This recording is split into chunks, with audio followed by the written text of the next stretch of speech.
ஜெய ஜெய சங்கர ஹர ஹர சங்கர. மகாபரிவாளின் அருள் விளையாட்டுக்கள் தான் எத்தனை எத்தனை நாமும் தொடர்ந்து பார்த்து கொண்டே இருக்கின்றோம், அதிசயித்து கொண்டே இருக்கின்றோம். அதுபோன்ற நிகழ்வுகளை தான் இன்றைய உரையிலும் பார்க்க இருக்கின்றோம். குருமூர்த்தி என்பவரும் சிவராமனும் நல்ல நண்பர்கள். குருமூர்த்திக்கு சங்கர குருவிடம் நிரம்ப பக்தி, சிவராமனுக்கு மடம் சுவாமிகளிடம் அவ்வளவாக அக்கறை இல்லை. இரண்டு பேர்களும் ஒரு நாள் தரிசனத்துக்கு வந்திருந்தார்கள். நான் வரவில்லை என்று நண்பர் சொல்லியும் அவரை வற்புறுத்தி அங்கே அழைத்து வந்திருந்தார் குருமூர்த்தி. அன்றைக்கு காஷ்ட மௌனம் அனுசரித்தார்கள் மகாபரிவாள். அதனால் வந்த பக்தர்களுக்கு தரிசனம் மட்டுமே பிராப்தமானது. ஒரு அங்க அசைவு கூட இல்லை மகாபரிவாளிடம். மகாபரிவாள் எதிரில் சிறிது நேரம் நின்றபின் நமஸ்காரம் செய்தார் குருமூர்த்தி. போய் வருகிறேன் என்பதற்கு அடையாளமாக சிவராமனும் நமஸ்காரம் செய்தார். மகாபரிவாள் எதிரே தட்டு தட்டாக ஆப்பிள், ஆரஞ்சு, வாழைப்பழம், மாம்பழம், திராட்சை இவைகளெல்லாம் அடுக்கி வைக்கப்பட்டிருந்தன. தொண்டர்களுக்கு ஏதாவது பிரசாதமாக விடைபெறும்போது கொடுக்க வேண்டும் அல்லவா? ஒரு குலை, திராட்சை குலையை மகாபரிவா எடுத்து குருமூர்த்தியிடம் கொடுத்தார். ஆனால் இரண்டே திராட்சையை மட்டும் எடுத்து சிவராமனிடம் கொடுத்தார். ஏன் இப்படி என்று எல்லோர் மனதிலும் ஒரு கேள்வி. சிவராமன் சுவாமிகளிடம் பக்தி இல்லாதவர் என்பதால் குறைவான பிரசாதமா? ஏன் இந்த ஓர வஞ்சனை? குருவிடத்துக்கு பொருத்தமாக இல்லையே என்று எல்லோரும் எண்ண ஆரம்பித்தார்கள். ஆனால் குருமூர்த்தியும் சிவராமனும் இத்தகைய ஆராய்ச்சிகளில் இறங்கவில்லை. இருவரும் உள்ளார்ந்த திருப்தியுடன் இருந்தார்கள். குருமூர்த்தியும் கொடுக்கப்பட்ட குலையில் 27 திராட்சைகள் இருந்தன. என்ன அற்புதம் பாருங்கள்!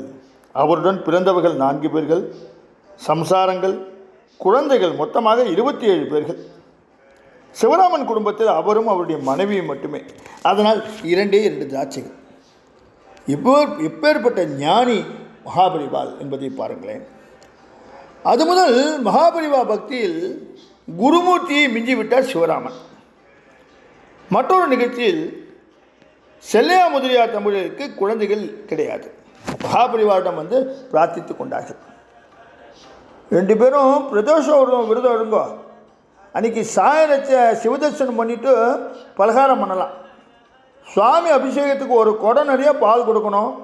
குடத்தை கோவில்லையே வச்சுட்டு வந்துடும், யார் வேணும்னாலும் எடுத்துகிட்டு போகட்டும். தம்பதிகளுக்கு குழந்தை பிறந்தது. பெயர் வைக்கணுமே. மகாபரிவாரிடம் வந்தார்கள். நீ குடமாக பாலாபிஷேகம் பண்ணியிருக்க. குடம்னா கும்பம், கும்பத்தினாலே ஈஸ்வரனுக்கு அபிஷேகம், கும்பேஸ்வரன்னு பேர் வச்சிடும்.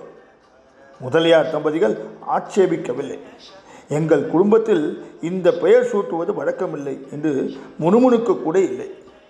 கும்பேஸ்வரனை அப்படியே ஏற்றுக்கொண்டார்கள். மற்றொரு நிகழ்வில் ஒரு பணக்கார குடும்பம், நவநாகரிகமான குடும்பம். பெண் அமெரிக்காவில் படிக்கின்றார். முழுக்கால் சட்டை, ஆண்களின் மேல் சட்டை அணிந்து கொண்டு மிடுக்காக வந்திருந்தார்.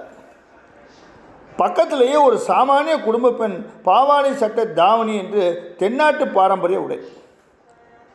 மகாபரிவா அப்போது ஒரு புத்தகத்தை படித்து கொண்டிருந்தார். 2 குடும்பத்தையும் பார்த்துட்டு சற்று நேரம் படித்து விட்டு புத்தகத்தை மூடி வைத்தார்கள். ஏழை பெண்ணை பார்த்து, நீ என்ன பண்ணுற? இதோ இந்த பெண்ணை பாரு, காலேஜில் படிச்சுட்டு அமெரிக்கா போயிருக்கா, நீ என்ன பண்ணுறதா உத்தேசம் என்று கேட்டார். நானும் பிஏ படிச்சிருக்கேன். அப்புறம் அப்பா அம்மா சொல்கிறபடி சிக்கனமாக குடும்பம் நடத்துவேன், புடவை கட்டிப்பேன், வேறு ட்ரெஸ்ஸு போட்டுக்க மாட்டேன், நமக்குன்னு ஒரு கலாச்சாரம் இருக்குன்னு அப்பா அடிக்கடி சொல்லுவாள். படிச்சென்ற இந்த பதிலில் பணக்கார பெண்ணிடம் ஒரு இன்பகரமான மாறுதல். தடால் என்று மகாபரிவாள் முன்பாக விழுந்தார். மகாபரிவா, நீங்கள் என்னை மன்னிக்கணும். நான் இந்த ட்ரெஸ்ஸில் இங்கே வந்தது ஒரு அகங்காரத்தால் தான். நான் அமெரிக்காவில் இருக்கேன் என்று விளம்பரப்படுத்தி கொள்ளும் உள்மன நோக்கம். இனிமேல் இப்படி செய்ய மாட்டேன் என்று கெஞ்சுகிறாள் போல சொன்னார்.